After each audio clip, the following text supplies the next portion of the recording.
production in the whole country. That is why we want money. We need money to do serious investment. Lastly,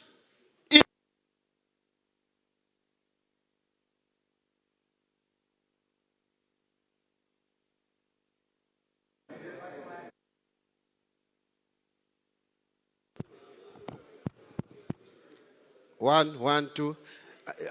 I think anasema watu wamechoka. So let me try to move faster and conclude.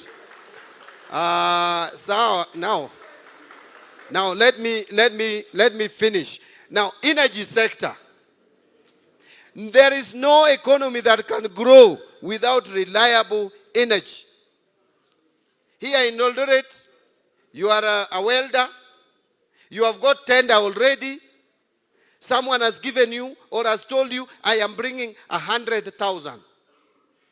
Do my chairs, my bed, whatever it is, I'm coming to pick tomorrow.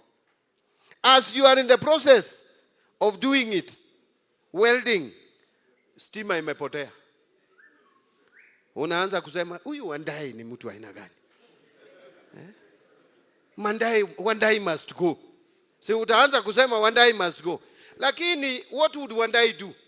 If our power generation is only 3,000 megawatts, yet our demand is 10,000 megawatts for this economy to grow. So we must get energy, and energy is very profitable. Energy generation, energy transmission is profitable. So we need resources. This money that we are going to get out of Safaricom, we don't want to use it to finance the budget. We are going to use it, put it in infrastructure fund. And then we now do what we call blended capital. We attract other investors, private investors. We tell them, here is JKIA. The cost is 200 billion. As a government, we have 50 billion. We want people who can give us the other 150 billion.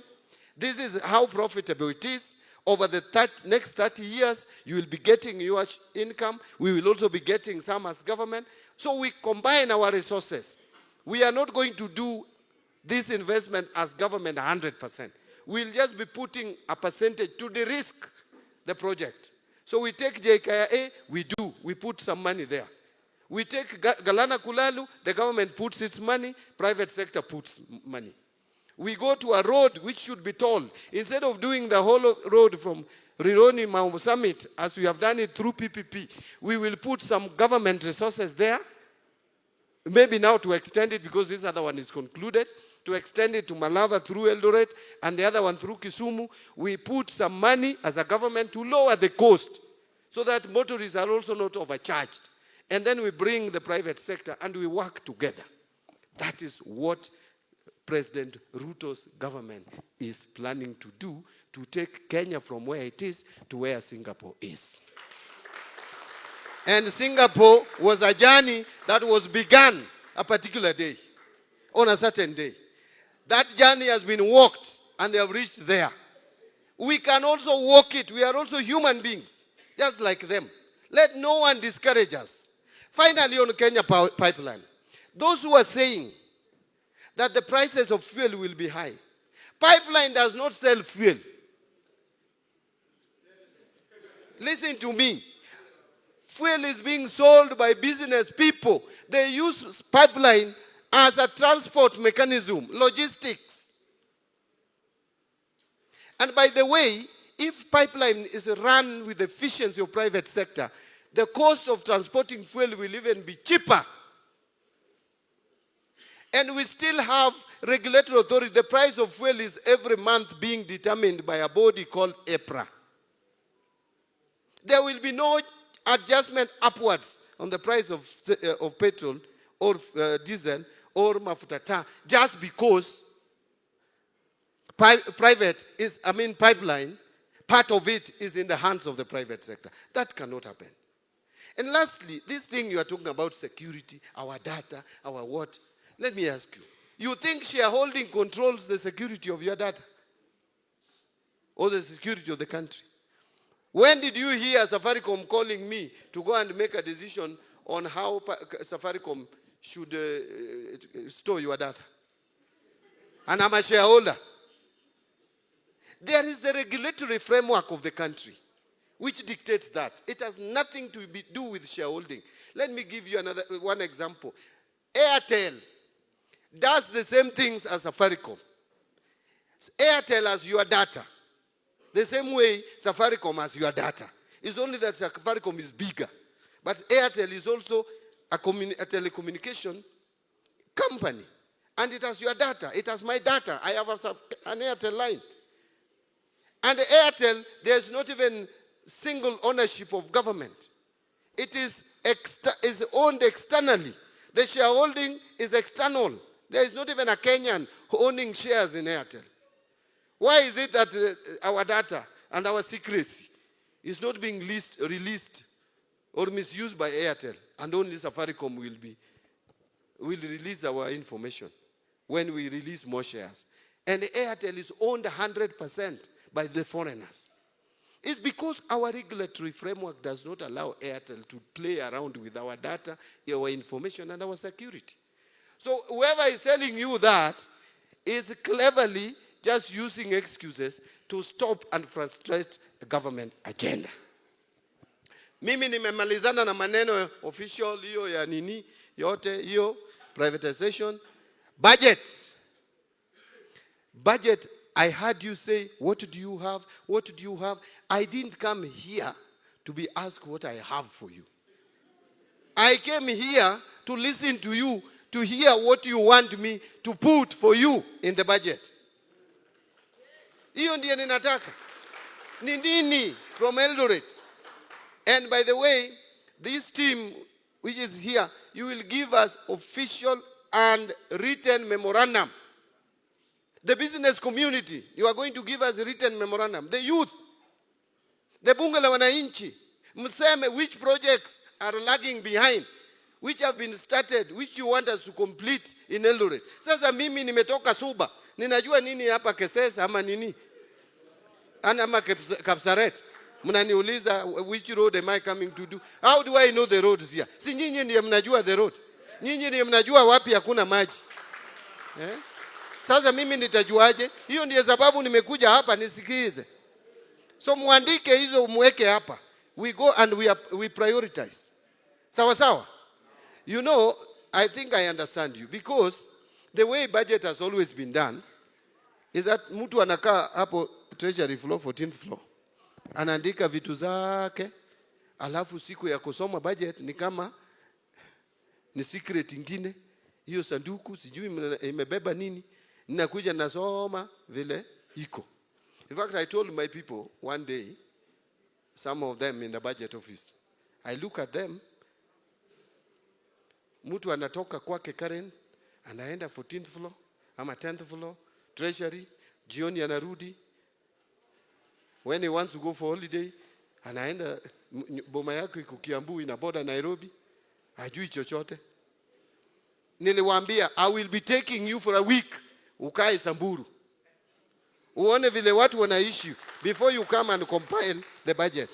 So that when someone tells you that there is River Tana in Tana River, River Tana, where children are crossing to go to school the other side.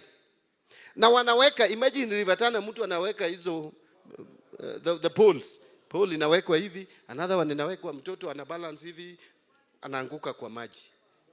Anakuliwa na crocodile. This is real story. Hii si story ya to make you laugh. It's what I saw with my eyes.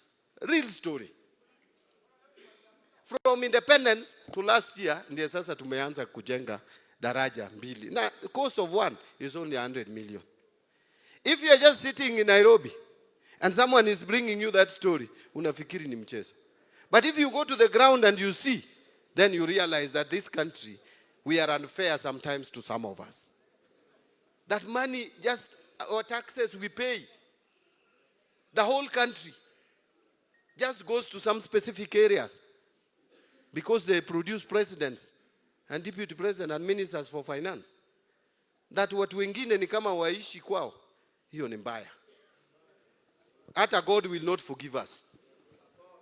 So wacha nimalizie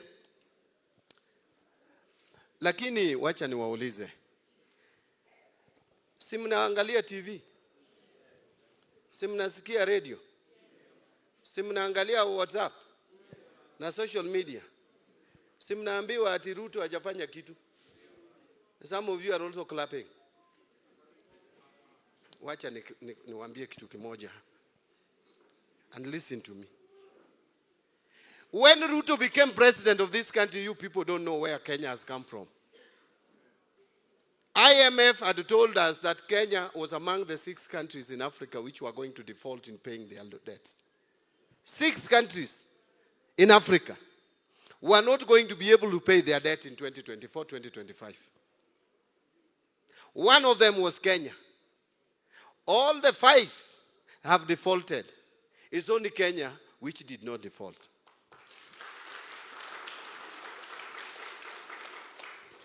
Ethiopia defaulted. Ghana defaulted. Si mnajua hiyo? Gambia defaulted. Mozambique defaulted. Chad defaulted. Kenya did not default. Na mjui kudefault ni nini? Let me tell you, if a country defaults, si kama wewe umedefault kulipa deni ya jirani yako. Iko tofauti. It is not even like defaulting in paying mshwari. Ama ile ingine inaitwa nini? Si kama ya Hustler Fund. Hiyo mnaweza cheka na wale wamekupea hiyo pesa. If you default in paying your loan, IMF and World Bank will be the first one to arrive in the country.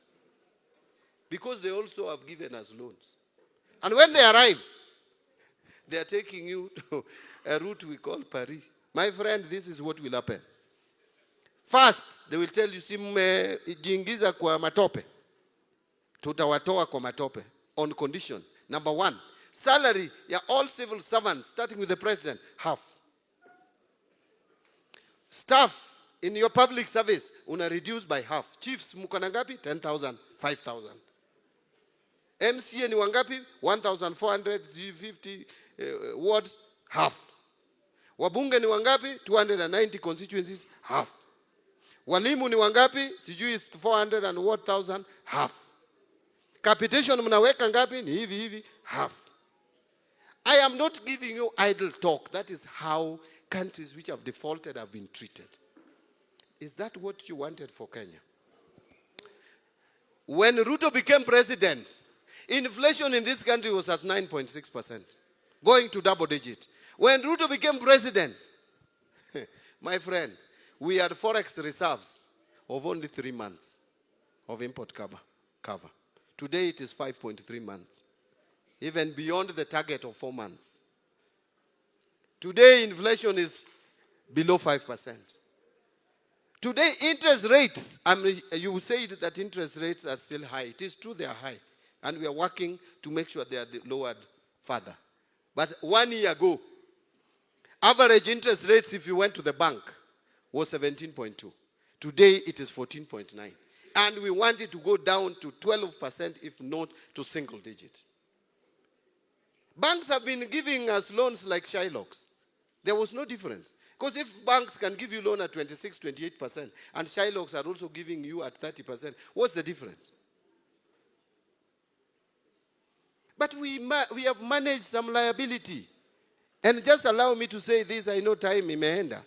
But I want to tell you, the people who are saying that the government is not doing anything. I went into that office, I lost weight in 2 months.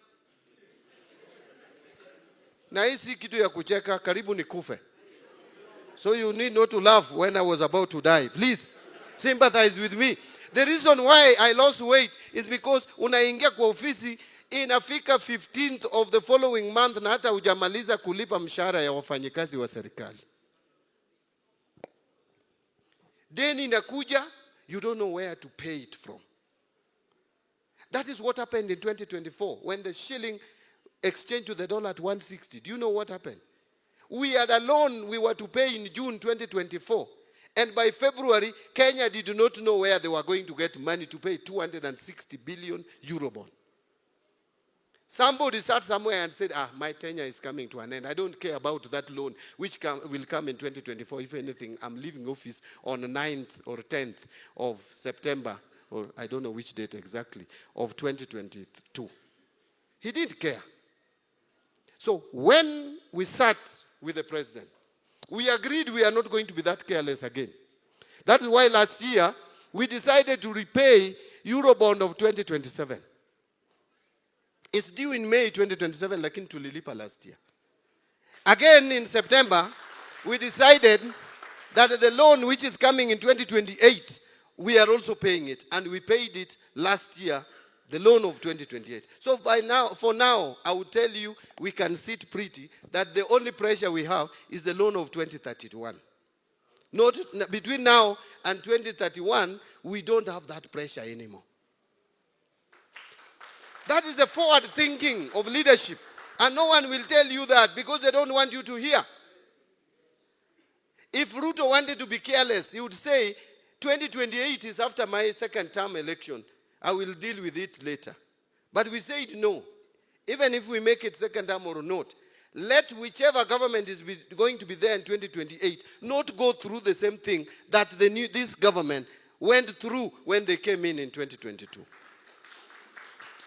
And that is why I know when we start a conversation with Kenyans, those people who are talking about one term, you will realize how foolish you are when we start engaging with Kenyans and they get to understand what we have been able to do and they all say 2 term, utawachwa kwa mata. So, let me say it, and I want to repeat, and I'm not telling you things that I've cooked. I am talking about reality. Even these things they talk about SHA, it is brave, it is courageous. Kenyans, we must find a way of treating our sick, especially people who cannot afford. SHA may struggle. Everything started. Hata wewe ukinunua gari mpya, uta make mistakes, it will jack, it will fanya hivi, but mwishowe utajua kuendesha hiyo gari mpaka saa unaweka tu miguu hivi na gari inaenda peke yake. SHA has just begun. It is picking up. So what is this kelele? They made kelele about housing. Is it now not changing the landscape of this country? Look at what is happening across the country. Every town you go to, you see big buildings. You are wondering, what is this? Am I in Dubai? Where is this? Kenya is construction site because of housing. So what we need to do is just to think about middle income earners and we help them come up kidogo. Mishahara yao iende juu kidogo. Hiyo tu. And then we get our second term. Na tutapata. Who told you I want to be Minister for Finance for only 2 years? Who said that? Kuna mtu alisema hiyo? And then, where is the alternative? Mimi nauliza, alternative iko wapi? The people who are talking about replacing President Ruto are people when they wake up, they think one region. Wanakula lunch, one region. Wanakula supper, one region.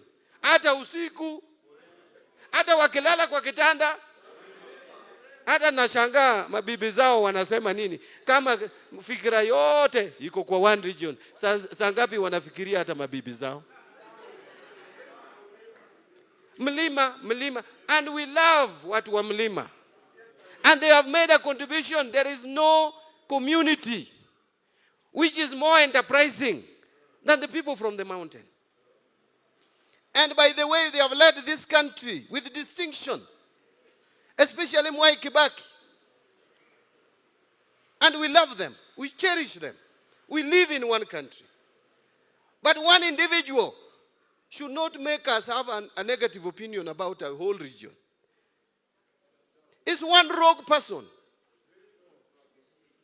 who can wake up a leader who has even been deputy president of this country and start telling us that if you are coming from another region, you cannot go to a national school. And the school is called national in their region.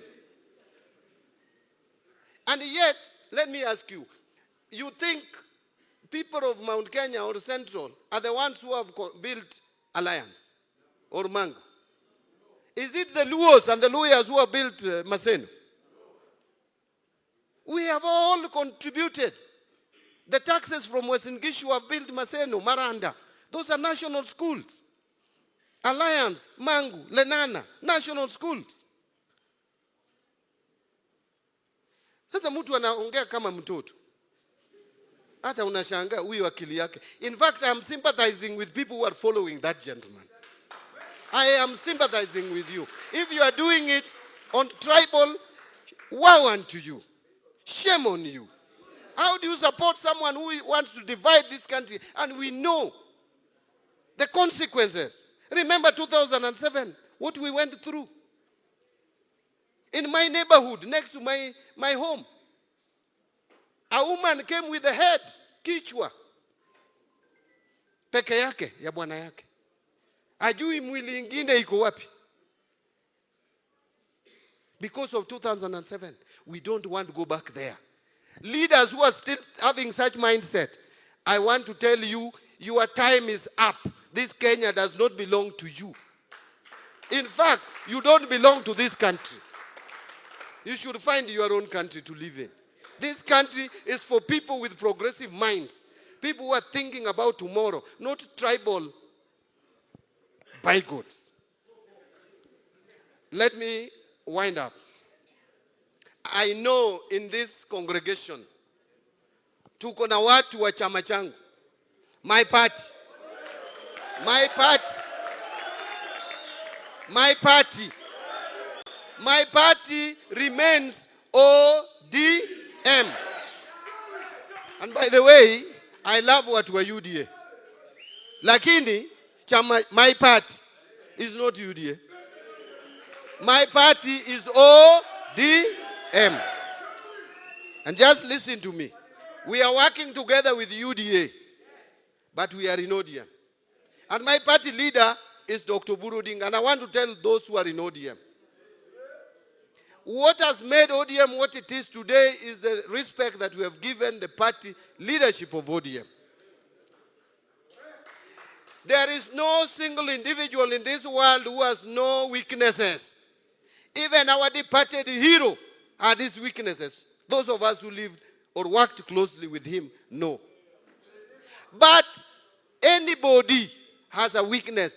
Our role as a party is to fortify and strengthen our new party leader, who is our symbol of unity. But again, let me tell you what we're ODM. Our only route to leading this country as a party is through working with William Samoei Ruto. We have no any other choice. And by the way, if you are out here and you are speaking another language, you go to Nyanza. The people of Nyanza have already decided. They are giving Ruto a second term. And once tukimalizia hiyo yake, tukimalizana na Ruto, in 2032, hata sisi tuko tayari kuongoza hii nchi. Kwa hivyo, mimi ninataka kuwasihi watu wa UDA. Wakati ikifika, 5 years is not a long time. 6 years is not a long time. Tutawapea, we will give you second term. We will give Ruto second term, not just because he's Ruto, but because of what we have seen he has done and how he has tried to unite this country. Which president anywhere in the world can take Ministry of Finance and give someone who did not campaign with him? It's only the courage of one person. He's the only one who has a rare courage. And for that reason, some of us are ready. Remember, some of us have been salivating to also be able to manage the resources of this country.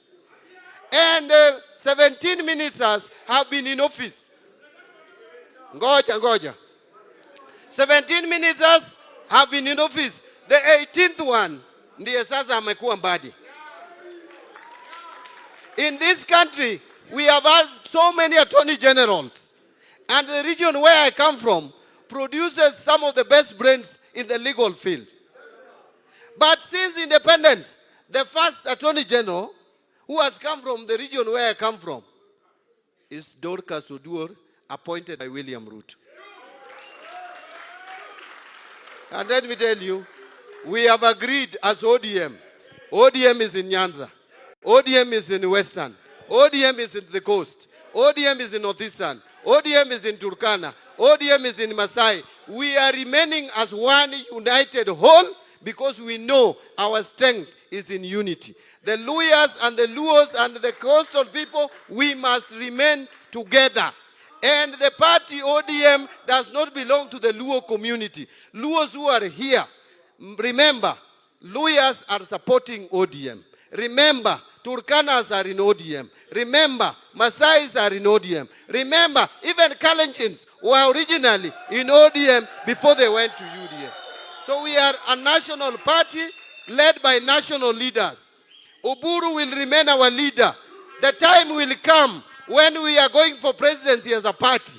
We are going to come out very strongly, and you will pick the best based on performance, track record, and all that is required of a leader, and we will go for it. Otherwise, I want to end there.